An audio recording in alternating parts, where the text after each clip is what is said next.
जय जगन्नाथ बेले बेले आमको रोषे करने को इच्छा हुए ना कम परिश्रम रे किछि मजेदार खाया को मन करे से चलतु आज बनवा प्रेसर कुकर पलौ जहाँकि कम समय हो प्रथम गैस रे गोटे प्रेसर कुकर को बसाई गरम करने रखीदबा से तेल भृसंगा पत्र कंचा लंका और छोट छोट कटा जाइथिबा रसुण को पकाई किछि समय भाजीदबा से किछि लंबा लंबा कटा जाइथिबा पियाज को पकाई किछि समय भाजीबा ताहापर से कटा ही रखा जाइथिबा कोबी ग्रीन मटर बीन गाजर आलू को मिसाई गोलाई दबा।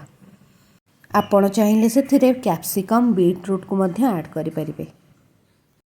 से किछि लूण हलदी लंका गुंड एवं गरम मसला पकाई गोलाई दबा।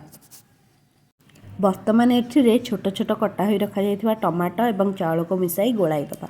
मु एठी नॉर्मल चाउल को नहीं आपण चाहिए बासमती चाउल को मध्य नहीं परिबे।